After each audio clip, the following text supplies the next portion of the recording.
John F. Kennedy, America's youngest elected president. Ask not what America will do for you. Part of it will come a better life for all mankind. Robert F. Kennedy, United States Senator, campaigning for president. He's on a perilous course, and because I have such strong feelings. My thanks to all of you, and on to Chicago, and let's win there. Two men determined to change the course of history. Two men who captured the heart and soul of America. Two brothers felled by the bullets of assassins. President Kennedy has been shot. Please stay back. We need a doctor here. Senator Kennedy shot. I don't believe it. Senator Kennedy. President Kennedy died at 1 p.m. Central Standard Time. We were told they were desperate acts of lone assassins. But were the deaths of John F. Kennedy and Robert Kennedy linked? Not just to each other, but to the suspicious death of Marilyn Monroe and the mysterious disappearance of Jimmy Hoffa. Can we really believe all these events were coincidence? Or is it possible that the Kennedys died as a result of the same conspiracy? Welcome to the Kennedy Assassinations. Coincidence or conspiracy? In a special live broadcast from Los Angeles, California, it's the Kennedy Assassinations with your host, Robert Conrad. John F. Kennedy was gunned down in 1963. Robert Kennedy was shot and killed 5 years later. Hello, I'm Robert Conrad. On our last show, the JFK conspiracy, over 120,000 people called in. 99% demanded that the JFK files be opened, tired of the cover-up. On this show, we will open the door even wider to expose the truth. We will reveal a letter from Jack Ruby. You will see written evidence from one of the assassins, and you'll learn the link between Marilyn Monroe's death and the Kennedys. To help us in the studio is Emmy Award-winning investigative journalist Jennifer Valapi. Thank you, Robert. The question is, were the Kennedys gunned down by the same people for the same reason? To help us decide, our guests include Frank Regano, the man who admits to carrying the orders to kill JFK. Victor Marchetti, the CIA officer who tells us of a mafia-CIA connection. Philip Melanson, with evidence that Sirhan did not act alone. Oliver Stone, the man who put the Kennedy assassination back into the limelight, and a brave person who has come forward to tell us what it was like to be married to an assassin. So, Robert, those are just some of the people that will be helping us in our investigation. Throughout the program, we want to give you the opportunity to be heard on an important issue. Should there be a new investigation into the deaths of both John F. Kennedy and Robert F. Kennedy, including the death of Marilyn Monroe? If you believe there should be a new investigation into the deaths of both John F. Kennedy and Robert F. Kennedy, including the death of Marilyn Monroe, call 1-900-400-6341. To vote no, call 1-900-400-6351. Randomly connected callers may ask questions of our panel. Each call is $1, and you must be 18 or older to call. We want to hear from you. In fact, in the short time since our last show, the JFK conspiracy, we've heard from people who decided they could no longer keep silent. Tonight, they present never-before-seen evidence. And how various elements hope to use this love affair to destroy the Kennedys. We revealed startling evidence regarding the death of JFK. On this program, we probe further. We will learn of the link between John Kennedy, Robert Kennedy, and Marilyn Monroe. Marilyn. Publicly, she was America's reigning sex goddess, hounded by photographers, pressed for autographs, and adored by millions. Privately, she was John Kennedy's mistress. They met at a party in 1954 when both of them were relative newlyweds. John Kennedy to Jackie, and Marilyn to her second husband. Jack Kennedy attempted to keep the romance a secret. He was Catholic, married, and running for president. But even as president, the affair continued. So help me God. And Marilyn was about to become quite dangerous to his presidency. Meanwhile, he had actor Peter Lawford help him keep the secret. Lawford was married to Jack's sister and part of the Kennedy family. But all the time, the president's enemies attempted to learn about the affair and use it against him. Jack Kennedy finally saw the handwriting on the wall. It was time to cool his relationship with Marilyn. In 1962, Marilyn traveled to New York to wish the president happy birthday at Madison Square Garden. Mr. President. Some believe the president sent his brother, Robert Kennedy, to her dressing room to make sure she understood the affair was over. I guess Jack got tired and decided he would have to be rid of her. So then he asked Bobby to take over and try and let her know that it had to end. I guess it was getting a little too hot after that song she did for his birthday. So Bobby took over, but unfortunately, Bobby fell in love with her and vice versa. Bobby fell head over heels for Marilyn. And again, his brother-in-law, Peter Lawford, helped keep the secret for the Kennedy family. Now I want to Yes, Marilyn did talk to me about Bobby and about Jack, and as a matter of fact, I was with both of them at one time or another. But Marilyn was needy, unstable, demanding. And that was dangerous for Bobby and for the Kennedy family. And it was dangerous because enemies of the Kennedys were keeping close tabs on Marilyn's house. The attic was a maze of listening devices. Marilyn's house was bugged. Several groups of people were more than casually interested in what was going on. Joining Jennifer are two experts on Marilyn and the Kennedys. Thanks, Robert. With us now is John Davis, cousin to Jacqueline Kennedy and author of The Kennedys, Dynasty and Disaster, and Mafia Kingfish. Also joining us, James Spada, biographer of Peter Lawford, the man who kept the secrets, and Monroe, her life in pictures. Jim, let's start with you. Who exactly was bugging Marilyn's house? Marilyn's house was bugged by elements of the Republican Party, by Marilyn herself, and by the Mafia. Well, let's go right down the list there and you give me the motivations. The Republican Party. Why? Well, they wanted to have something to hold against JFK in the 1964 election. Mm-hmm. Marilyn wanted to have something to hold over Bobby's head because he was threatening to break off the relationship.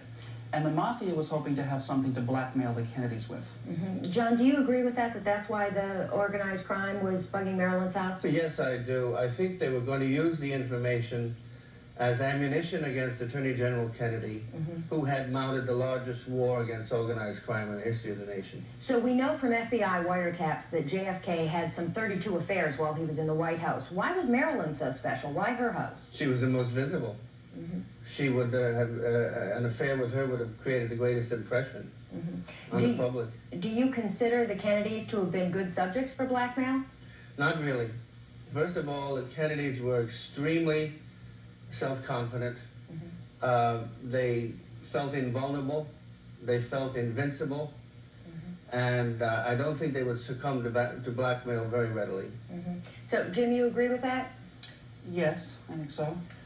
So if members of organized crime really just wanted to blackmail the Kennedys with this information, since they knew about the affair, why not just go to the media with it? Why not take it to the press? Well, you know, in 1962, there was a very different climate among the media. There was an old boy network. There was a gentleman's agreement that certain subjects were off limits. John F. Kennedy was a very popular president, and there were certain subjects that would have been too scandalous for major responsible newspapers to cover. So it would never have gotten out, you believe, then? No. I see. So essentially what you both seem to be telling me is that members of organized crime could not get what they wanted out of the Kennedys by blackmailing them. So as we'll be hearing a little bit later on, they had to up the stakes. And we'll be talking to both of you gentlemen in just a little while. Thank you. Robert. Did the dangerous liaisons the Kennedys had with Marilyn lead to her death? We'll find out next. And how a deadly deal was made between the Mafia and the CIA to set up a team of get something they could blackmail Jack Kennedy with. Marilyn Monroe was about to become a liability to the Kennedys. She was a skeleton in their closet, but she was minor compared to the other big skeleton, the Mafia. Behind closed doors, the Kennedys had ties to organized crime. Some believe it began during Prohibition when Joseph Kennedy had dealings with bootleggers like Al Capone. In 1960, Joseph Kennedy desperately wanted his son elected president. He went to everyone he knew for help, including Sam Giancana, who had inherited Al Capone's criminal empire in Chicago. There is substantial evidence to believe that organized crime did, in fact, play a significant role in the president's election. Apparently, substantial mob money was filtered into the campaign from mob figures through Joseph Kennedy. Joe Kennedy and Mafia boss Sam Giancana struck a bargain. Organized crime would get votes and dollars for the Kennedys. But keep your boy Bobby on a tight leash, capiche? It is fair to say that but for organized crime's influence, it is unlikely that the president would have been elected. This prompted Giancana to boast, "I want to run the country." One of the reasons organized crime supported Kennedy so strongly was the situation in Cuba. For decades, the mob had run gambling and prostitution in Cuba. Havana was the gambling capital of the world. But the mob had been thrown out in 1959 when Fidel Castro came to power. As president, Kennedy promised to get rid of Castro and throw the communists out of Cuba. It is clear that the forces of communism are not to be underestimated in Cuba or anywhere else in the world. The mob expected preferential treatment from the Kennedys. Instead, they got only grief from Jack's brother Bobby. Put simply, Robert Kennedy hated the mob. And this was in cash also? That's right. And no collateral, no note? That's right. And no interest paid? That's right. Has it been paid back? No, it has not. The mob bosses had assumed that Bobby would let up once the brother was elected. But instead, as Attorney General, Robert Kennedy's personal goal was to destroy organized crime in America. Hey, what's going on? FBI, Sam. What, do I look stupid? I know you're the FBI. You know who I am? I'm Sam Giancana. Everyone knows who you are, Sam. Just another crook. Hey, screw you, your boss, and your boss's boss, too. Who's that, Sam? Giancana and the other mob bosses felt they had been double-crossed, and the Mafia was not an organization that liked to turn the other cheek. Tell your boss Bobby Kennedy's dead. You hear me? The Kennedy connection to the Mafia was a well-guarded secret. Robert Kennedy's hatred for the mob was not. Joining Jennifer and John Davis, now journalist and author of 4 books on organized crime, Dan Muldeya. Robert, we have just heard that members of organized crime played a major role in electing Jack Kennedy as president. And John, I'd like to start with you. What proof of that do we actually have? We have some proof. In December 1961, an FBI bug picked up a conversation between Sam Giancana and Johnny Rosselli that indicated that Joseph P. Kennedy had donated a sum of money to Giancana through Frank Sinatra to buy votes in the West Virginia primary. This is the only really concrete evidence we have.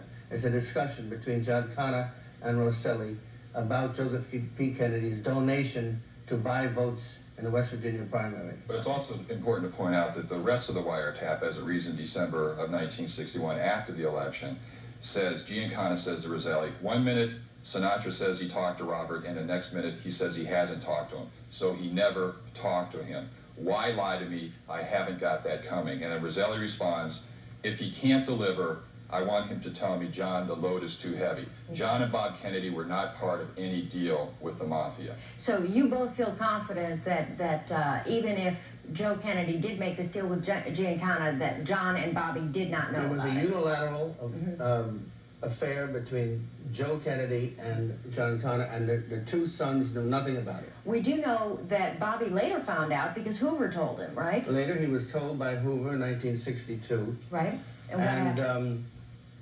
He went into a rage. He was terribly upset, and he called up his father to find out it was true. We don't know the details of that conversation, but we know that 4 days later, Joe Kennedy came down with a stroke. So despite this new information Bobby now has, he continues to wage basically the biggest war ever on organized crime. Is this Bobby's sense of moral justice coming into play? Is that what it is? It's his sense of moral justice, his missionary zeal, along with pure Kennedy arrogance Well, Bobby Kennedy was the greatest crime fighter this country has ever had. He began with as chief counsel of the Senate Rapids Committee in 1957. It extended until 1960. The month before the West Virginia primary, Bobby Kennedy identified Sam Giancana as public enemy #1. He wasn't going to make a deal with him. And while we're on the topic of Bobby Kennedy's targets, we know Sam Giancana. We also know Jimmy Hoffa. Who else was Bobby primarily? The principal targets in Bobby Kennedy's war against organized crime were Jimmy Hoffa, Santos Trafficante, the mafia boss of Florida, and Carlos Marcello. All three had conversations with associates indicating that they were planning to kill John Kennedy during in September of 1962. John wrote a fine book about Carlos Marcello. He could probably best explain him. His significance to this well, Marcello ran an enormous criminal empire that embraced Texas. Dallas, for example, was part of it. New Orleans, Mississippi. And Bobby Kennedy was determined to destroy this empire. Also, it's important to note, too, that they were very heavily involved in Cuba as well. So these are people basically that stood to be hurt the most by Castro's power. Marcello had been thrown out of Cuba also. Right.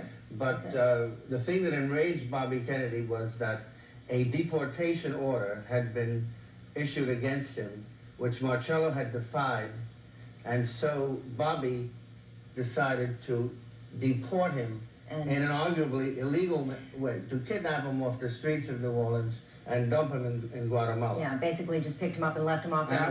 It was after that that Marcello threatened to kill Kennedy. Okay, I want to make the point again that these are people that stood to be hurt a great deal by Castro's power and wanted back in. And of course, getting Castro out of Cuba was one of John Kennedy's major campaign promises, as we all know. And as we're about to hear, it is a promise that he backed off on. Robert. To have the mafia as your enemy is a frightening concept. Having the CIA as your enemy is scary as well.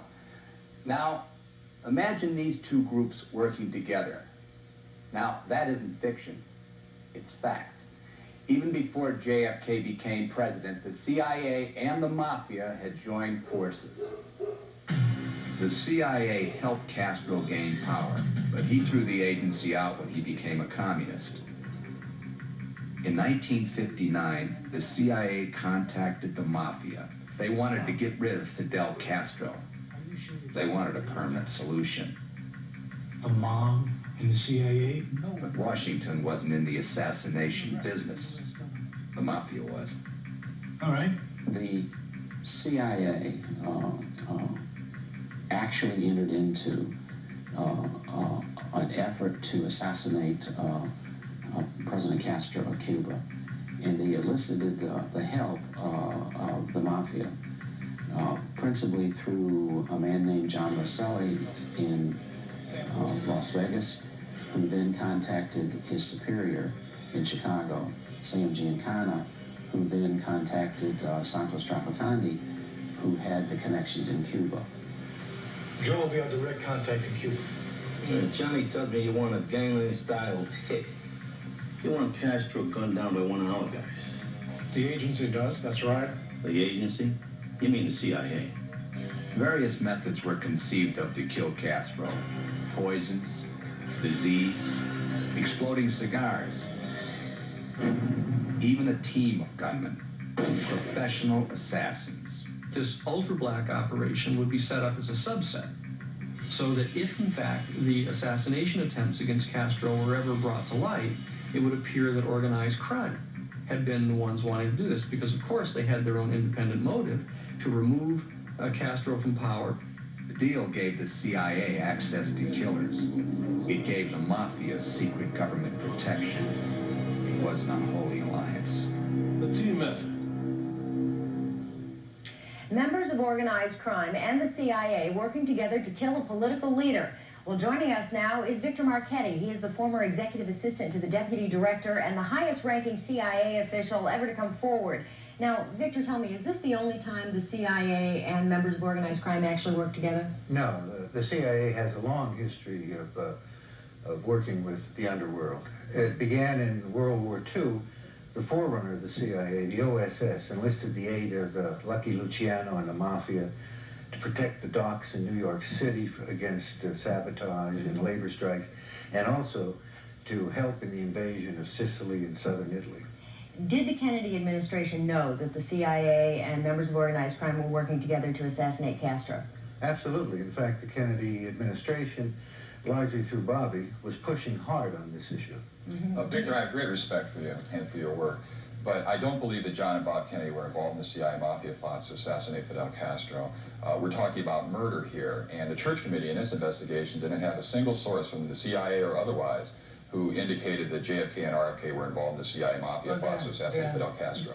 The agency witnesses at the Church Committee were responsible for protecting the agency as well as the office of the president and the system that provides for the president to be able to use the agency as its own secret tool. But Lyndon Johnson said that when he thought back about it, and thought back about the assassination of Trujillo in the Dominican Republic, and of Diem and his brother New in Vietnam, that Jack Kennedy received divine retribution for these assassinations. Well, still, when we're talking about when you're talking about this, the Kennedys working with the mafia, you were talking about giving the mafia enormous amounts of power. And again, I have to point: where is the fixed case? How do you explain the unprecedented war against organized crime by the Kennedys? They were working with the CIA. Who was working with the mafia as an asset. So you're saying that the Kennedys were involved in plots to kill Castro, but they didn't realize that the mafia was involved in these plots? I think they knew the mafia was being used Again, as then an it goes asset. to the point of how could they have that kind of access, and how could they give that the mafia that kind of control, that kind of... Now listen, the Kennedys were knowledgeable of those plots, but Bobby Kennedy was dead against having the mafia involved in it. That's a matter of record. But you do believe that he knew about it. Now, I want to move on. Well, excuse me, just for a second. As a matter of record, there is no evidence that John F. Kennedy and Robert Kennedy were involved in the CIA mafia plots. They were told about them in 1962, you know that. They were told in the spring of 1962, and they immediately tried to do everything they could to stop them. They them. didn't do anything to stop it. They encouraged this. Richard Helms testified before the Church Committee. Of course, that's what the CIA does. Our job is to lie, deceive, and to cover up for the president. That was his job, to protect the agency and the office of the presidency. I still buy what people say under oath. Now, history does tell us that... You're very gullible. Well, you're telling us that what they said under oath was irrelevant because that was their job to cover it up, correct?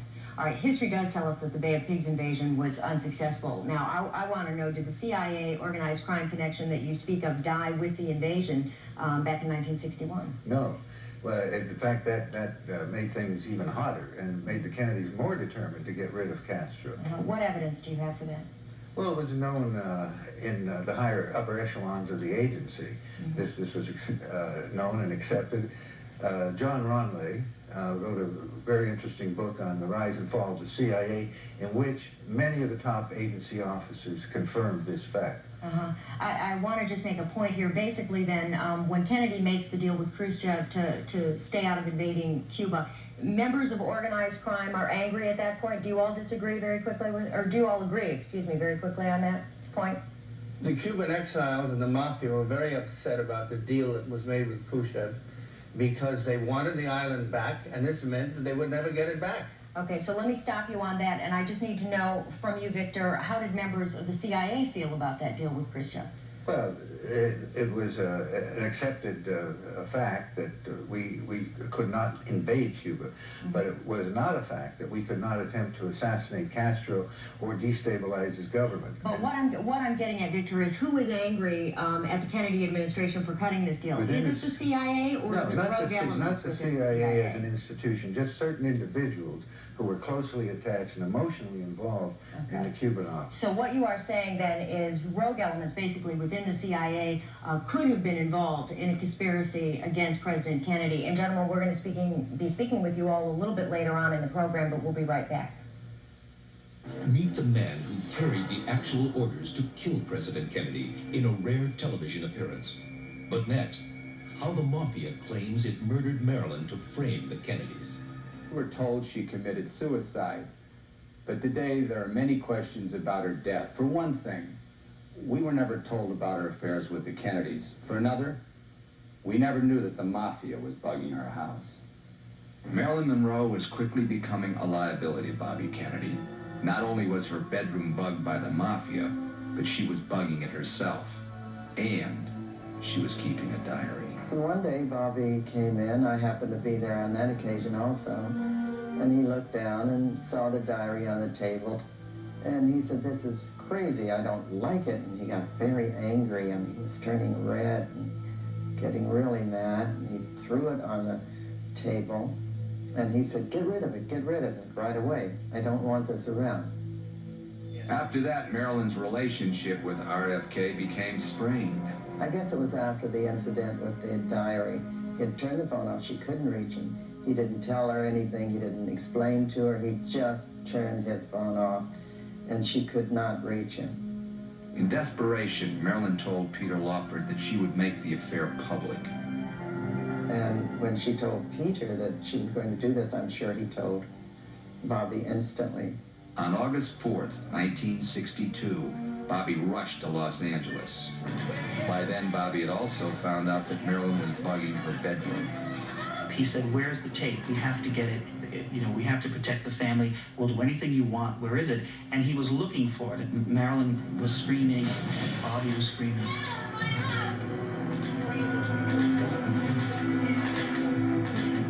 And then finally, some people have said they heard what sounded like someone falling on the floor. There was a second person with Robert Kennedy, probably a doctor, and experts believe he gave Marilyn a sedative to calm her. When Bobby left at 3 that afternoon, Marilyn was still alive.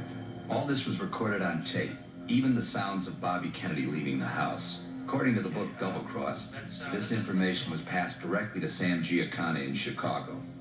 Giancana finally had a way to get back at the Kennedys. Although this is far from certain, Giancana's book says this is how Marilyn was murdered. While she was still groggy from the sedatives, the killers planted clues, including her diary, hoping to expose her secret love affairs with the Kennedys. Giancana wanted Marilyn to be found, knowing there'd be a sex scandal the likes of which this country has never seen.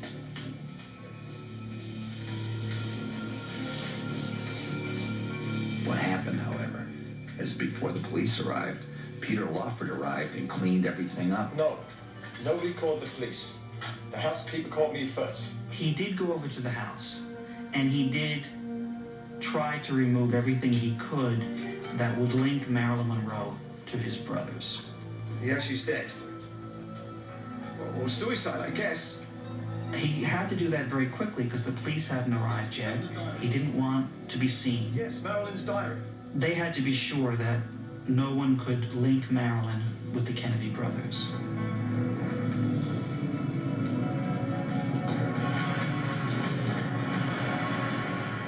Joining us in the studio again is James Spada. And Jim, does this version of Marilyn's death as ordered by Sam Giancana wash with you? No, I don't believe it. I think there were a lot of ways for the Mafia to deal with Marilyn. They had the tapes. They didn't have to kill her.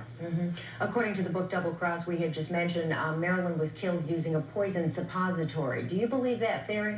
I do not. One of the reasons all these theories and all this confusion can still exist is because there was really a great deal of confusion over the autopsy. Yes, what started all of this was the fact that when Thomas Noguchi did his autopsy, he discovered that there was nothing in Marilyn's stomach, no residue of any pills. Had she taken 40 Nembutol, which is what we were told, there obviously would have been some residue of pills in her stomach. But experts have said that had she taken the pills over a long period of time, which is consistent with the theory that she accidentally overdosed, there would not have been any residue of pills in her stomach. But there were also missing stomach contents or missing specimens? Yes, there were. And this is probably the strongest evidence that the Mafia may have been involved, and that is the fact that when Thomas Noguchi wanted to examine her liver, for instance, to see if the pills had passed further along into her system, the specimens were destroyed within 2 days of her death. Okay, let's suppose for just a second that the theory of the poison suppository is true. Why would organized crime go to all the trouble to kill Marilyn? The only possible reason harkens back to what I said in the earlier segment about the fact that there was a gentleman's agreement in that period of time to protect the presidency. But once someone as famous as Marilyn Monroe was dead, all bets would have been off. Yeah, basically meaning that the Kennedys' affairs with Marilyn would go public. But Robert, as we know, that didn't happen for many years to come. That's right. Marilyn was dead. The sex scandal of the century, and John and Bobby walked away unscathed. Some say it made the Kennedys act as if they were invincible. It only made their enemies more determined than ever to bring about their downfall. Organized crime and those associated with it began to loathe the Kennedys. Jimmy Hoffa was threatened with jail. Santos Trafficani couldn't get back to Cuba. Carlos Marcello was kidnapped by the feds and dumped in a Guatemalan jungle. And Johnny Roselli and Sam Giancana were being stalked by the FBI. They all believed that the trouble stemmed from Robert Kennedy, the Attorney General. They believed that both Kennedys had double-crossed them on this and on Cuba. Throughout the Mafia and throughout the Cuban division of the CIA, there was open resentment. And so right in that period there, that group of people who were involved in the assassination unit resolved at that point to kill Kennedy and decided they were going to do that. The Mafia wanted Bobby. Carlos Marcello said, if you cut off the tail, the dog keeps barking. But if you cut off the head, then the dog will die. Robert Kennedy was the tail. John Kennedy was the head. And the day they picked, November 22nd. If you believe there should be a new investigation into the deaths of both John F. Kennedy and Robert Kennedy, plus a never-before-seen document written by Jack Ruby. But next, meet the man who personally carried the deadly orders to kill John F. Kennedy. In 1963, bullets echoed through Dealey Plaza. The Warren Commission told us that Lee Harvey Oswald acted alone, but they didn't know about a man named Frank Regano. At great personal sacrifice, he's coming forward to talk. You are about to hear the secret behind the Kennedy assassination. By the summer of 1963, the Kennedys had angered many people in and out of government. But it was the Mafia that had the willingness to commit murder. Tell him that Jimmy wants this to happen. That summer, a lawyer for the mob named Frank Regano was asked to carry a message from Jimmy Hoffa to Santos Trafficani in Florida. Trafficani passed the assignment to Carlos Marcello, mob boss of New Orleans. The order was to kill John F. Kennedy. Years later, Trafficani was dying, and his lawyer, Frank Regano, was there. With us now is that very lawyer, Frank Regano. Frank was my lawyer. Together, we personally sat down with Jimmy Hoffa. And if anyone knows what happened, it's Frank Regano. Frank, thanks so much for coming. Thank you. It's my pleasure and privilege. Thank you, Bob. Frank, who did you represent? Santo Trafficante, Jimmy Hoffa, and Carlos Marcello. I counseled Carlos Marcello for some 15 years. Represented Santo for 27 years. Was Jimmy Hoffa's personal lawyer for 15 years prior to his death. How did you feel when Jimmy Hoffa gave you that message? I did not take him seriously. He said many things off the walls, and I thought that was the most startling remark he'd ever made, and I did not take him seriously. But he was dead serious. When you met with Marcello and Trafficani in New Orleans, how did they take it? Much to my surprise and amazement, I really, truly expected, knowing Santo as I did and Carlos as I did, I expected them to break out laughing, but instead they were dead serious, which frightened me. It was scary. I didn't expect them to react in that fashion. And so you were, in essence, Frank, you were shocked by their response. Absolutely shocked. I was shocked by their response, but what was really frightening was that they glanced at one another in a manner that gave me the distinct impression that they already had planned such a move. And that was, I felt that I needed to change the subject, which I did immediately. I'm a person who likes to be in control. I didn't like the way matters were going. I didn't like what I saw and what I heard, so I immediately changed the subject. Frank, I'm going to ask you a question that you don't have to answer. Mr. Regano and I are personal friends, and I appreciate you being here, Frank. What was your reaction when the president was assassinated? Happy, delighted, very happy because of my clients, the harassment. Bobby Kennedy, as Attorney General, had pursued him unmercifully. He had harassed him, and I thought, well, this will get Bobby off their backs. We knew, and we discussed it, that if something happened to John Kennedy, that Lyndon Johnson hated Bobby almost as much as my clients did, and that he would not keep him on as Attorney General. And we thought that would be the end of Bobby Kennedy as Attorney General. So I was very happy about it. And Jimmy Hoffa particularly, what was his reaction? Overwhelmed. He was absolutely overwhelmed about, he was very happy. He was just almost beside himself with joy. On Santo Trafficani's deathbed, I believe he shared something with you? Yes. A few days before he actually died, he and I conversed for some hour and a half, and he was getting a lot of things off of his chest. And among the things he told me was that Carlos had screwed up in killing Giovanni, referring to John Kennedy, and instead they should have killed Bobby Kennedy. Bobby is what he said. Joining Frank and me now is Dan Mulday, author of the Hoffa Wars. Dan was the first to present evidence that Jimmy Hoffa and two mafia bosses arranged and executed the murder of the president. I just wanted to say that I'm honored to be here with Frank. I think that his information is the most significant breakthrough in this case since the 1963 murder. I think he deserves great respect and doing it at great personal risk. Frank, I'd like to ask you, with all the fervor over Oliver Stone's movie and Jim Garrison as the metaphor and the motif for his movie, what I'm wondering is, I've always believed that Jim Garrison's investigation was a deflection away from Marcello and the organized crime angle in the possible conspiracy against JFK. You knew Jim Garrison. What do you think? I met Jim Garrison during the Clay Shaw trial and spoke with him at length. Also spoke to Carlos Marcello about Jim Garrison. I got the distinct impression that they were friends, and I think that his tactics were a deflection. I think he was shielding Carlos Marcello. Excuse me, Dan, it's time to take phone calls. And our first caller is Nicole from Philadelphia. Okay, Nicole? Yes. The motorcade route was changed to take JFK into a triangulation. How could the mafia have ordered that? I mean, wouldn't it take some sort of government cooperation? You know, I believe that the mafia, and Frank is qualified to answer this, I mean, the mafia is very sophisticated in its operations, and they tackle much greater chores than that. Okay, thank you, Nicole. I hope that answers your question.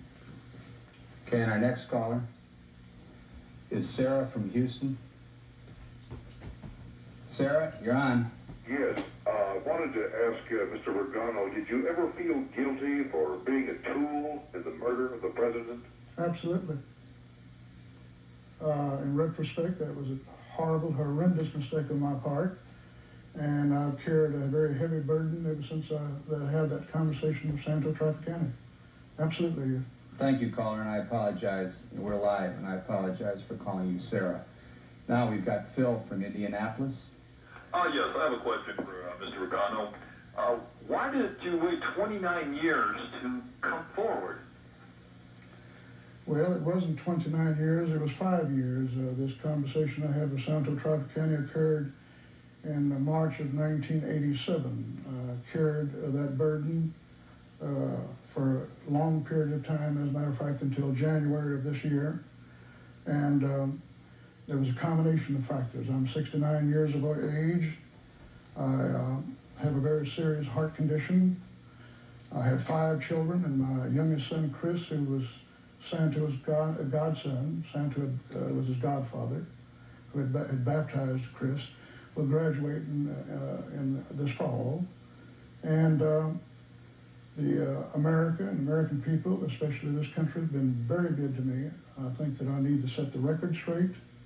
I think that I owe it to this country and to the American people. And I wanted to make this revelation before it was too late. I don't know how much longer I'll be around. Okay, thank you, Frank. Thanks so much for coming. Thank you very Dan, much. you know, my thanks to you. My pleasure and privilege, Bob. A little by little, the truth is coming out. Next, we have proof from Jack Ruby's own hand of his part in the Kennedy conspiracy. Still to come, a frightening conversation with the wife of one of the assassins, and proof of a witness elimination program designed to permanently silence anyone who speaks up. Ivy Oswald was a communist with a fascination for guns. That view of him was essential if we were to believe that he acted alone when he killed the president. But if he was a part of a conspiracy, he would have to have been silenced before he could talk. On November 22nd, Lee Harvey Oswald was arrested for assassinating the president. For 2 days, he was paraded through police headquarters, yet he continued to claim his innocence. Denied he's tried. But before Oswald got a chance to tell his side of the story, he was ordered transferred. In the most secure area of police headquarters, he was gunned down. We were told the killer was a nightclub owner named Jack Ruby. We were told Ruby did it to spare Jackie Kennedy the grief of a trial. And we were told Ruby didn't know Oswald prior to that fateful shooting. But Ruby did know Oswald. They were seen together at the Carousel Club, the club that Ruby owned in Dallas. When I saw the news and realized that Jack Ruby had gone into the basement of the police station and shot this man, I knew immediately who it was. I had sat down and had a drink with him 2 weeks prior to. Their main concern on the 23rd was that Oswald was still alive, and he couldn't be trusted by the mob, so they had to do something about that. And that's when Jack Ruby was told to silence him. Despite what we were told, Ruby knew Oswald, but Ruby never told his side of the story. Or did he? As Ruby was dying, he managed to write a final letter, a final statement. No one knew he had done it, and he secretly managed to hand it to one of his prison guards. With us now is Larry Howard, director of the JFK Assassination Information Center in Dallas, and the very guard that Ruby handed that letter to, Al Maddox. And Al, let me begin by asking you, how well did you know Jack Ruby in prison? I had known him about a year before he got into trouble, maybe a little longer. And you were also the jailer who booked him in, right? Yes, I booked Jack Ruby for murder when he came into Dallas County Jail. So when he was ill with pneumonia, you were one of the jailers who was transferring him over to the prison hospital. Is that when he slipped you the note? Yes, it was. Did he realize at that point in time how sick he was? No, he did not. He did not realize it because he wasn't excited. This would have excited him. So when Jack slipped you the note, did you read it right away? Did you hang on to it? No, I didn't. I put it in my pocket for several hours. Then when I was cleaning my pockets out, I found the note and I almost threw it away. So you thought nothing of it? Thought nothing of it. When you read it, did you believe it? Well, I gave it a lot of thought. And yes, I kind of believed it, but they already had all this information. I was almost sure that this information was already collected by detectives. So when you didn't think anything of it, why did you hang on to it for all these years? Well, one of my English teachers from about the 7th grade called me in Dallas and she said, Al, she said, anything that you can gather up from any of these people, she said, keep it because you're brushing elbows with history. She's better than told it first. And Larry, when Al first brought you this note, which I guess was about 6-8 weeks ago, what did you think? Well, we have a lot of people come to the center to give us information. That's why we're there. But when Al came in with a note that he'd kept secret for 25 years, and it was handwritten by Jack Ruby, based on the confession why he killed Lee Harvey Oswald, to say the least, I was excited. Yes, he's excited. His eyes got this big. He just jumped that high. Got a little astounded, maybe, might be a good word. I think he looked at it with a little apprehension. He wasn't real sure that that's what it was. Well, and we have done the same thing, so our next step, obviously, is to verify this note, and we want to go over to our handwriting expert after you've hung on to this note for so many years. We are having it verified by Ann Silver Conway, and she's with Robert right now. Robert. And you've examined the letter, comparing it to other examples of handwriting. What did you look for? Well, I look at the slant, the shape of the letter connections, and the letters themselves, among other things, in question document examination. So, what do you think? Well, I believe that the handwriting is authentic Jack Ruby handwriting. Well, we're all sitting on the edge of our seats. Al, would you please read the letter? Yes, sir. You've known me a long time, Jack said, and you've known how I've struggled to make my clubs go. Also, Lynn has known me up to this time and that I've gotten into trouble. Johnny Crank, myself, and Lynn have been out to dinner many times, and I'm sure they know the kind of person I am. Well, this all adds up to what I'm going to tell you. that I'm being framed for the assassination, that my motive was to silence Oswald. I know you think I'm crazy, but keep this note for a later date, and you will then know what I'm saying here. Keep your eyes open, and maybe you will notice some things. And I have. That's amazing stuff. May I just see that for a moment? Just to reiterate, he says, I'm being framed for the assassination, that my motive was to silence Oswald. I know you will think I'm crazy, but keep this note for a later date, and you will then know what I'm saying here in Jack Ruby's own hands. Amazing stuff. Thank you, gentlemen. We'll be right back in just a few moments. Stay tuned. Next, startling new evidence in the Robert Kennedy assassination. Evidence of a second gunman. And Sirhan's connection to the Mafia. And later in the program, the truth about the man behind the picket fence. And a frightening conversation with a woman who was married to one of the assassins. All this and more when we return on the Kennedy assassination. 73% of Americans believe John Kennedy was killed in a conspiracy. But what of his brother? For over 24 years, this scene has been etched in our minds. Robert Kennedy gunned down by Sirhan just moments after winning the California primary. As we ask the question, were the two Kennedy assassinations related, we have uncovered explosive evidence that Sirhan could not have acted alone. It was 1968. For 5 years, Robert Kennedy had mourned the loss of his brother. But now, as a United States Senator, he was on the road to becoming president. The administration in connection with Vietnam. He had an ability to communicate with people, people trusted, and then he became a real source of hope for this country. We are a great country, and a selfish country, and compassionate country, and I intend to make that my basis for running and over the period. Bobby Kennedy could be sensitized to differences between people, and I believe that that sensitivity would have led to a different America. But it was not to be. On the night of June 5th, 1968, Robert Kennedy won the California primary. My thanks to all of you, and now it's on to Chicago, and let's win there. Just moments after this speech, he walked through the pantry of the Ambassador Hotel. My thought at that point was, you know, we really have a president. This is a guy that understands and who's trusted. And then it all broke loose.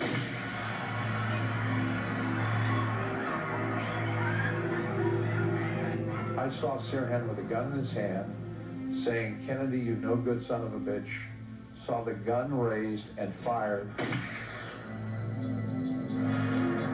This is what was supposed to have happened that night. Actors help us recreate events, portraying Bobby Kennedy, Sirhan, Maitre d' Carl Euchre, and others at the Ambassador Hotel. As Senator Kennedy came through the kitchen shaking hands and celebrating his victory, someone pushed forward and began firing. Kennedy and 5 others were struck by bullets. Kennedy died. The man with the gun was identified as Sirhan, an unemployed stable hand of Palestinian descent. We were told it was one gun, one gunman, and the case was closed. But was it? I don't think it's possible for the angle that I remember Sirhan holding the gun for him to have shot the senator in the back of the head, because I never saw him turn around. I was standing behind Robert Kennedy, 3, 4, 5 feet. They said the gun had to be point blank range. Even contact. Every witness put Sirhan and Kennedy face to face.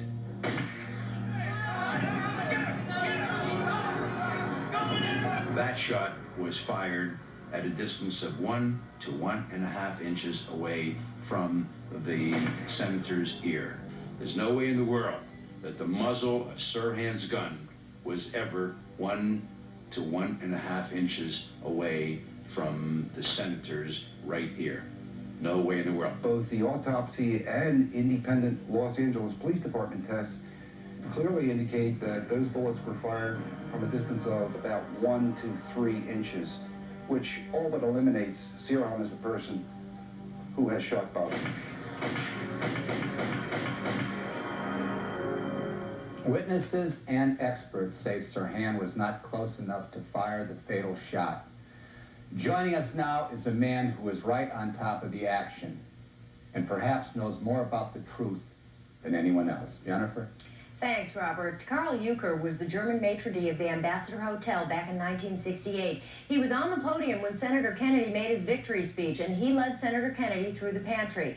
And he was the man who wrestled with Sirhan on the steam table. I would like to introduce to you now Mr. Carl Euchre today. And Mr. Euchre, first of all, I want to thank you for coming all the way from Dusseldorf, Germany to be with us tonight. And I also want to introduce Dr. Philip Melanson, who is the director of the RFK Assassination Archives. Carl, I know this is still very difficult for you to talk about, but can you tell me, how was it that you were the first to grab Sirhan? I was close to Mr. Kennedy, Senator Robert Kennedy. I had to take him to the press room. Right. He was supposed to go first downstairs to the next ballroom. Right. But Sirhan... But that has been changed the last second, and we had to go to the ballroom. The route was changed because of the senator's people. Now let me ask you, where was Sirhan with reference to you? Where was he standing? He was behind me. You heard the shot? He came to me. I didn't hear the shot. He came, he was trying to get between myself and the steam table, to get close enough to Kennedy, to shoot Kennedy. Right. But I didn't let him go. I didn't know who it was. And then I heard the shot, and I got the gun away after the first shot already. Maybe he shot twice. And then I put the gun on top of the steam table, and I grabbed his head in my right, and I had in a headlock. Headlock, yes. In a headlock on the steam table, and pushed the gun away, far away. Now, is it true that after you had pushed the gun away, you felt a shot go across the top of your head? No. Couldn't have happened. But there was a shot behind me, on top, right over my shoulders. Okay. So a shot did go over your head? Did go over my, yes. That but not shot? from Sirhan. But not from Sirhan. You're saying No. he did not fire that shot? No, he couldn't have shot it. Yeah. And Philip, Mr. Euchre was basically the star witness for the prosecution at the time, Absolutely. wasn't He was described in the police's own documents as the prosecution's star witness. And yet his consistent account that he's told you here tonight has elements that are devastating for the official version. He moved Sirhan's gun away after the second shot, and Robert Kennedy was hit by 4 shots. He physically blocked Sirhan, as he's described, from getting close enough to inflict point-blank range, and he heard bullets from a different direction. So their star witness is one of the most critical against the official version. As a matter of fact, it is so against the official version that the LA Police Department did 2 different reenactments, 2 different versions of the reenactments, one that Carl participated in and one that he did not. And we have those tapes right now. We have some of the footage, and let's go over to you, Robert, and take a look at them. Indeed, the Los Angeles Police Department did want to see for themselves, so they set up a video camera to recreate those fatal minutes. Carl Euchre acted as technical consultant, and the police followed what he and the other witnesses all said had happened. As you can see, the police officer posing as Sirhan could not get close enough, but Kennedy was shot at point-blank range, and the police knew that from the medical report, so Carl Euchre was thanked and sent home. This show obtained a second LAPD reenactment. Despite the facts, they repositioned both the senator and Sirhan. And it was this tape that was shown to the jury in Sirhan's trial. Why? Well, Carl, I would just like to ask you one more time. The official version of the LA police report said that Senator Kennedy was shot from behind the right ear with the gun 1 to 2 inches or so away from the back of his head. Is that possible, as you recall the events? No, was not possible. It was not possible. Okay, I want to thank you, sir, for traveling this great distance to be with us and help set the record straight. If you believe there should be a new investigation into the deaths of both John F. Kennedy and Robert F. Kennedy. Dallas, an obvious reference to the assassination of John Kennedy. But whether they wanted it or not, the fact is Sirhan's gun held only 8 bullets. But experts claim more than 8 shots were fired that night in the pantry.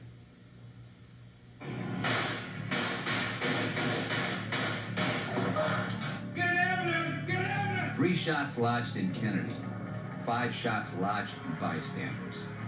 That's all 8 bullets. So what then accounts for 2 more bullets found by FBI agent William Bailey? Prior to interviewing the witnesses, I walked around the pantry room where Bobby was shot. I observed 2 bullet holes in a center divider at the rear portion of the pantry. It was an area that Bobby had just walked through, and there were 2 bullet holes in a wood center divider at the rear portion of that pantry room. 10 bullets, 2 more than Sirhan fired. All of Sirhan's bullets are accounted for, so any evidence of bullet holes in the wood in that pantry guarantees there was a second gun firing. Then there were more bullets found in the ceiling tiles. The senator was shot 4 times. Then you've got 5 bystanders who were wounded, and those bullets were recovered. So you've got 9 there. Then you had 3 shots in ceiling tiles. 14 bullets. Remember, Sirhan's gun only held 8. The LAPD says that bullets were bouncing off ceiling tiles, changing directions, and that's how they account for all this. But is that likely? Bullets move in straight lines. And all the power and might of the federal government and all the nonsense of the Warren Commission and of the LAPD and the JFK and RFK cases, respectively, cannot alter that. They have fooled around with physics enough. Remember, Sirhan was not close enough. He was to the front and not behind. His gun didn't hold enough bullets. He wasn't firing upwards at the correct angle. All evidence of a second gunman. But there's more, like the pictures taken by a would-be photojournalist at the time named Scott Enyart. After I saw Robert Kennedy fall, a number of other people in front of me were also injured. I jumped up on a table pretty much to get out of the way. And I kept taking pictures. I took a total of about 20 pictures in the pantry. Everything from behind Robert Kennedy during the shooting. And that's what you would have seen on these photographs. Everything that took place from behind. Anyone who had moved in, you could have seen what the security guard had done. You would have seen the position of everyone that everyone's been arguing about today. But the police confiscated Scott's film, and the crucial photos of the actual assassination were destroyed. According to the California State Archives, the LAPD burned 2,400 crime scene pictures in a hospital incinerator. Scott's photos were among these. They were destroyed just 3 weeks before Sirhan's trial. Jennifer? Thanks, Robert. Joining us again now is Dan Moldea and Dr. Philip Melanson. Phil, let's get right to it. What reason was given for destroying those photos? They claim that they were duplicates and of no evidentiary value, but a memo in their own files required them to save all photos and catalog them, even those that weren't going to be introduced at the trial. So that's a false claim. Okay, I must mention to our audience that we did ask members of the LAPD to come on our show or to send a representative. They declined. Now that said, Dan, you personally interviewed a number of LAPD officers, some sheriff's deputies, officials that were at the scene. Over 100. What did they tell you? Well, basically, we had concluded that the LAPD had misrepresented key facts in the case, that they had destroyed material evidence, that they had obstructed independent attempts to review the critical issues in the case. What I did is I went to the police, said, what did you see that night? What did you do? And basically, their information corroborated an FBI report which indicated that there were additional bullets found at the scene itself. Bullets, bullet holes, and bullet damage, and none of this was appeared in the property reports or the analyzed evidence reports of the LAPD in its final report. So you actually discovered eyewitnesses to more than 8 bullet holes. Not just bullet holes, but bullets. Not just civilian eyewitnesses. I'm talking about police officers and police officials who were involved in the investigation. Okay, what about the door frame and the ceiling tiles? What happened to those? They were ultimately destroyed, and the police claim they were destroyed because they were of no evidentiary value, but Sirhan's case was still on appeal during that time. And if this was the proof that second bullets weren't fired, they should have kept that proof forever to avoid another Dallas. Suspiciously also, they lost or destroyed all the test results of the probing of that wooden ceiling tiles to see if bullets were there. Okay, it's not inconceivable, though, is it, that someone would destroy evidence after using it in a trial originally? It should be inconceivable in this case because the political pressure was so enormous, and they should have kept this proof to be able to tell the American people that a second gun wasn't fired. It's very highly suspicious that they would destroy both the tests and the physical evidence. Okay, once again, Dan, you have talked to people who actually saw more than 8 bullets. There was a security guard there. He was armed. What's to have prevented him from having fired his gun? I've spent a lot of time with the security guard, and I've interviewed him at length, and he continues to insist that he is willing to cooperate with any official investigation of the case, reinvestigation of the case, which I think Dr. Melanson's book has provided adequate justification for. Was his gun ever tested? No. No guns in the pantry were tested that night except for Sirhan's. So there are a lot of questions with regard to this matter that need to be settled in a competent investigation. Let me ask you a question. You know, we had 3 witnesses on this show who were witnesses to the scene at the time. They told us they were uncomfortable and basically afraid to come on this show. With all the people you interviewed, did you run into that at all? Yes, I ran into that, but for a couple of reasons. One is the mysterious deaths of witnesses in the JFK case made people nervous. The second factor here, though, is that witnesses who saw things counter to the official version or that were conspiratorial were mishandled by the LAPDs and in some cases abused. They were browbeaten, they were pressured to change their story, and many of them were young and did not have representation, so they had a terrible experience that they wanted to walk away from if they could. With regard to the LAPD officers I interviewed, I found them to be very cooperative, and I think there's an abundance of information within the LAPD which is not being considered right now. It just hadn't come out. Phil, I want to ask you one other question about the woman in the polka dot dress. Yes. This is so intriguing to me. Tell me real quick the story. There was a mystery woman in a polka dot dress that was seen with Sirhan. The police said she didn't exist and there were only a couple of witnesses and they were wrong. But in the files and in my own interviews, we've turned up 18 witnesses who saw this woman with Sirhan before the shooting, at the shooting scene, and running out of the hotel afterwards with another man. So I'm sure she exists, but LAPD did not find her. And there was actually an APB out on her, and then it was canceled. Yes, it was canceled prematurely against the wishes of the issuing officer because they were shutting down the investigation to a one-gun theory. Okay, I want to get to some of our phone calls.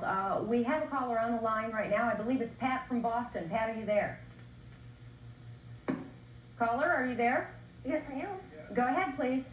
I heard that Sirhan worked at a racetrack. Is it true that he had ties? I'm sorry, is it true that he what? I'm sorry, are you putting your phone down, caller? We're having a little difficulty hearing you here. Okay, let's go to the next caller. Scott, are you there? Yes. Yes, go ahead, please. Yes, Mr. Melanson, you've mentioned the security guard. Could he have been part of the conspiracy? I don't have proof that he was part of the conspiracy, but I think the Los Angeles Police Department's investigation did not appropriately look at that dimension. There were witnesses who saw other guns in the room, I should point out, besides the security guard, so it's not just a single option. And again, I've interviewed the security guard at length. He's never refused to answer a question. He's never gone off the record. But again, he agrees to cooperate with a responsible official investigation. So maybe somebody should get in there and talk to him. Gentlemen, I want to thank you both very much, and we're going to be talking to you a little bit later on toward the end of the show. Right now, we're going to go to a commercial. They are called Manchurian candidates, and the CIA once had a program to train them to carry out. Were fired in the Ambassador Hotel. There have been questions. Could Sirhan have been a Manchurian candidate, sent into the hotel pantry to do someone else's bidding? The essence of the Manchurian candidate theory or approach is that Sirhan was programmed, brainwashed, if you will, into committing this particular act. Somebody who is highly hypnotized, once they're programmed, they can respond instantly to any prearranged signal. Dr. Herbert Spiegel examined the work of defense psychiatrist Dr. Bernard Diamond, who put Sirhan under hypnosis. The results were astounding. He had hypnotized Sirhan, and in the course of doing it, had him acting like a monkey, so he pounced around like a monkey. Now that's like an old vaudeville trick that is done, but usually only people who are highly hypnotizable are able to do that. The notion of mind control first appeared in this case with Sirhan's diary. Some experts say that the writing could have been the work of someone under hypnosis. Then there was Sirhan's lack of memory about the actual killing. Immediately after his arrest, Sirhan could not remember anything. It was Sirhan who was telling the truth. And I'll face any man and tell him what happened, son. and look him in the eyes, because that is the truth, as far as I know it and remember it. I don't even know that the man is dead. To me, my whole life stopped on June 5. The reality to me stopped right then, I guess. This all the time from then, for the past year, from June 5, 68 on, is unreal to me. I still don't believe. I believe he was easily programmable, and I believe that the conduct as described at the trial is consistent with somebody who was in a trance state when it happened. But who could have programmed Sirhan to kill Kennedy? At San Quentin, prison psychologist Dr. Edward Simpson hoped to find that out once he deprogrammed Sirhan, but Simpson was dismissed allegedly because of his interest in Sirhan. He was told that to keep away from Sirhan, and in a very short time after that, he was dismissed as the prison psychologist. Part of a cover-up? Jennifer? Thanks, Robert. Joining Dr. Melanson and myself is Robert Kaiser. He's a former Time magazine correspondent who worked his way onto the Sirhan defense team in order to get the whole story, and he is also the author of the book RFK Must Die. Welcome to you, gentlemen. And first of all, Bob, I'd like to ask you, for all the 12 bullet theories, you do believe that Sirhan killed Robert Kennedy, but you don't believe he did it of his own free will. That's right. I think that the secret is still locked in the mind of Sirhan. I believe that he was programmed to kill Robert Kennedy, programmed through hypnosis, and programmed to forget that he'd been programmed. And there is some evidence of that. Why do you believe he was so susceptible to hypnosis? Why do you believe this theory? He practiced. He played with hypnosis himself by his own admission. It was kind of a surprise to Dr. Diamond when he first came into the cell to meet Sirhan for the first time. I was with him, and he wasn't too sure that he could even hypnotize Sirhan. The idea, he would hypnotize him so Sirhan might be able to remember more of what he could not remember in a waking state. So let's give it a try, and he holds up a quarter, and in 3 seconds, Sirhan is deeply under. Wasn't there a story where he asked him to sing an Arab song? Later on, Dr. Diamond was able to show off a little bit for the defense attorneys, and he would give Sirhan some programmed instructions under hypnosis, bring him out of hypnosis, give him a signal, like blowing his nose with a handkerchief, and Sirhan at one time sang an Arab song. Another time climbed the bars of his cell like a monkey, and Dr. Diamond said, "Hey, Sirhan, what are you doing up there?" "Oh, I'm just getting a little exercise," he said. Of course, that was a plausible explanation, but it wasn't the true one. The true one was that he'd been programmed by Dr. Diamond. Awfully wild stuff. Phil, this is the most bizarre, far-fetched, and yet compelling thing in this whole thing. This whole idea of a Manchurian candidate, named, of course, for the movie. In your research, is it possible? It's very possible. The experts who worked for our government in this program told each other it was possible and tried to operationalize it. We spent millions of dollars operationalizing this in a race with the Russians to get the robot assassin. But this isn't really widely accepted, is it? I mean, does your average psychologist, psychiatrist on the street believe you can program a person to kill? No, they don't believe that. And the doctors who were recruited into this program were a strange group of doctors and researchers, but they believed it, and they knew that it could be done, and they practiced it. They held demonstrations where they were able to take people who were afraid of violence and program them to simulate a murder. Okay, Phil, you first. Who would be capable? Who would have the knowledge to pull something like this off? Unfortunately, a lot of people. The program of mind control in our government involved hundreds of researchers, dozens of clinics, some university settings, and it wasn't well monitored. It was very out of control. So I can't say whether there were 1,000 or 400 people who had this technology, but it was far beyond 5 or 7 people. In your book, there seems to be a fairly strong case for CIA involvement because the CIA was doing these experiments. Do you believe that? The CIA was doing these experiments, but their experiments were very much out of control, and it's not unthinkable that somebody else could have appropriated their technology in an assassination plot. Bob, who do you think did this? Well, you know, I spent practically 6 months with Sirhan almost every day, and I kept trying to develop leads. The FBI was not allowed to talk to Sirhan, and of course I was. And after the case was over and Sirhan was in jail and sentenced and everything, I went to J. Edgar Hoover, sent him a long letter saying that I had these and these and these leads, some of which led to mafia-type connections. There was one connection in the country of Colombia in Latin America that possibly might have led to Carlos, the international terrorist. I was a lone reporter in a leaky rowboat. I thought that the FBI would be interested in the truth, but J. Edgar Hoover said, thanks a lot, but no thanks. Huh. Well, I can't let you go without asking you, Bob, why wasn't this information brought out at the trial? You were on the defense All right, you just talked to Phil about the bizarreness of this theory. The lawyers made a simple prudential judgment. Can we sell this to the jury? We don't think we can, and they just didn't bother to bring it up. One final question. Do you gentlemen believe that Sirhan could be deprogrammed today? I believe it could be. It would not be easy, but if you would give us permission, the experts say it can be done under the right circumstances. It has been done in the past with similar programmed killers. But as yet, he's not given his permission. Thank you, gentlemen, very much. Robert? With each passing day, as more evidence comes out, it is harder and harder to believe that either Sirhan or Lee Harvey Oswald acted alone. In both cases, the truth was covered up. Why? When we return, you'll find out who gave the orders and who carried them out. Next, the shocking truth behind the Kennedy assassinations and how the secret has been kept so long. And coming up, proof from one of the assassin's own hand revealing his orders to kill. America, wouldn't you like to know who was behind JFK's assassination? Wouldn't you like to find out about a man who claims to be one of the assassins? Roscoe White. Like Oswald, he'd been in the Marines. Like Oswald, he'd been recruited for secret intelligence work. And like Oswald, he was in Dallas on November 22nd, 1963. Roscoe White came to Dallas just 2 months prior to the assassination as a member of the Dallas police force. His wife, Geneva White, worked for Jack Ruby at the Carousel Club, and he had orders to carry out a top-secret assignment. His assignment was to assassinate the president. Roscoe White was the gunman behind the picket fence.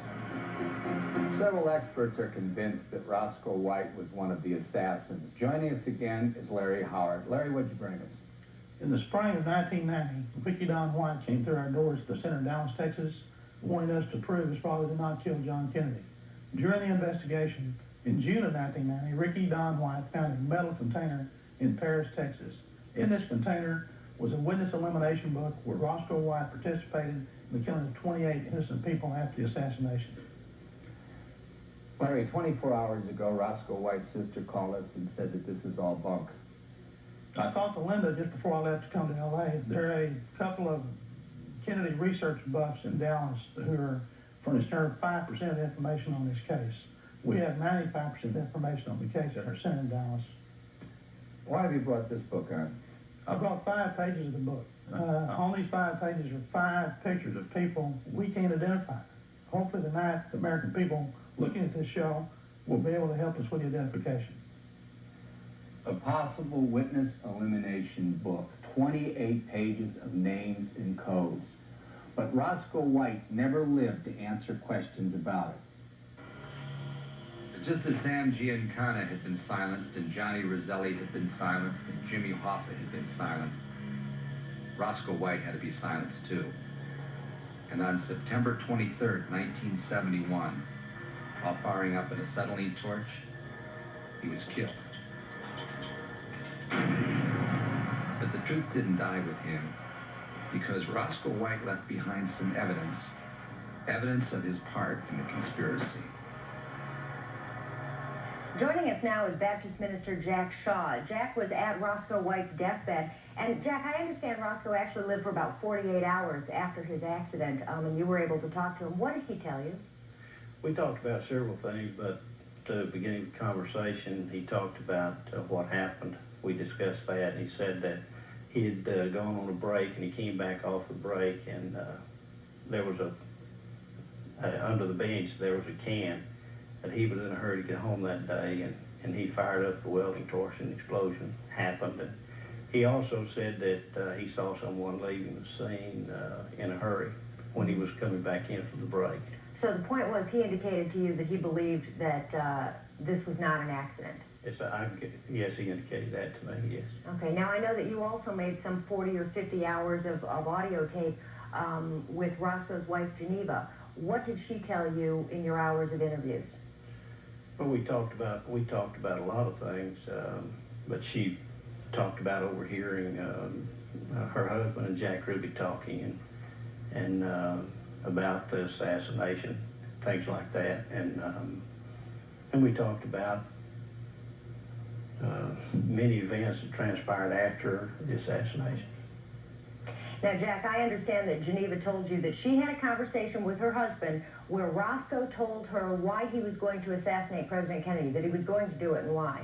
Yes, she did. She said that Roscoe told her that Kennedy has been a pretty good president, but he has to die. He didn't carry out his own orders, and if I don't carry out my orders, I'll have to die too. This is pretty amazing stuff. Do you believe her? I've said all along that I've been placed in a unique position, and I don't know exactly why I've been placed here, but I'm hoping that someone will come forward with evidence that will confirm what I've been told. That's what I'm hoping for, and that's what I'm praying for. And until that happens, I have to remain open about this. I see, and once again, this is based on your interview with Roscoe Wecht's wife, who has since passed away. Jack Shaw, thank you very much for being with us and sharing that information with us today. Robert? If Roscoe Wecht committed this act, then he had to be part of a conspiracy, part of a team. Meet a woman who claims her husband was also in Dallas that day and was an assassin. We've disguised her identity for her own safety. She's convinced she would be killed if certain people knew she spoke to us. He told me that whoever killed JFK killed Marilyn Monroe too. He said everybody's going to really be surprised to find out that they're all rolled up into one person, all those murders. He said that he was a member of a group called S-Force, which I had never heard of, and nobody I talked to back then knew what it was. And he said this group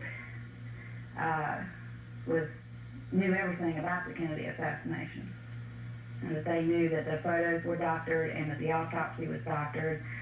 And he said that Oswald was a dupe, that he never killed Kennedy, and that Jack Ruby was also a dupe, and that it was all set up to get rid of Oswald. He wouldn't say who ordered him. He just said that they were put in this group specifically to assassinate people. Well, he said the CIA was responsible for the Kennedy assassination. I want the people that killed President Kennedy, killed my president, to pay for what they did. Nobody has a right to take somebody else's life. And he was our president. You know, whether he was morally right or wrong in some of the things he did, he was our president. When we come back, you'll find out what makes investigating the Kennedy assassination so difficult is the cover-up.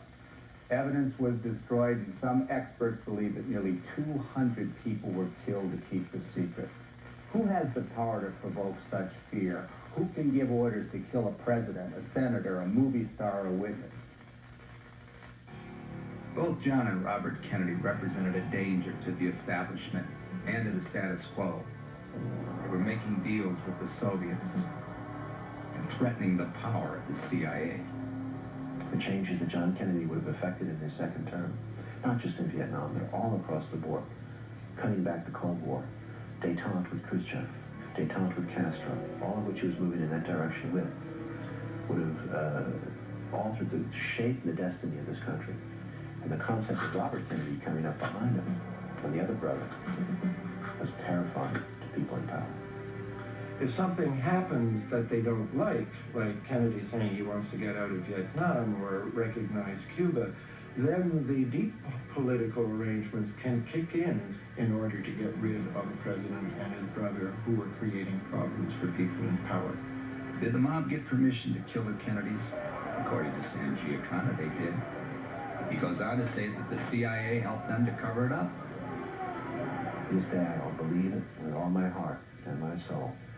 The same people that killed John Kennedy killed Robert Kennedy, and they killed Martin Luther King. There was a conspiracy in all three. It was motivated for the same reasons, that all three men were a danger to the establishment? We have to think of the Kennedy assassination or even the CIA mafia plots against Castro not as single events, but as part of an ongoing process that it's normal for the CIA to turn to criminals. Perhaps that would explain why Sam Giancana himself was killed. Sam had been subpoenaed to testify in the House probe into the JFK assassination, but he was shot just after the subpoena arrived. Okay, I'm gonna talk. Hey, do you like some sausage?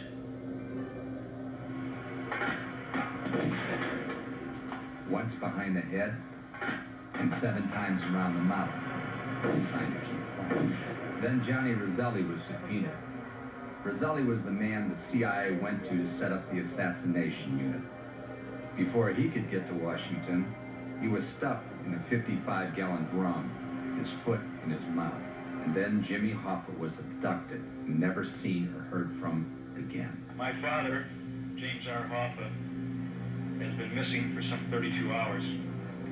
He left for an appointment at Max's Red Fox restaurant at approximately 1:30 p.m. Wednesday, July 30, 1975.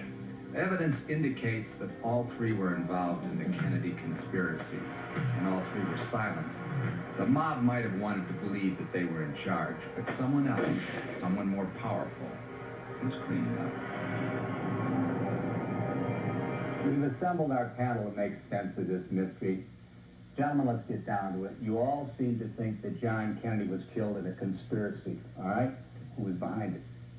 Bob, I'm an organized crime investigator, and organized crime by definition is conspiracy crime, it's enterprise crime, it's crime by association. I believe that Carlos Marcello, Santos Trafficani, and Jimmy Hoffa arranged and executed the murder of the president in 1963.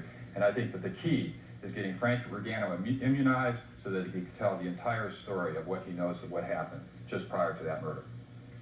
Well, I think it was a grand conspiracy that went beyond the mafia. It included CIA renegades, some right-wing types, and some pro-Castro types.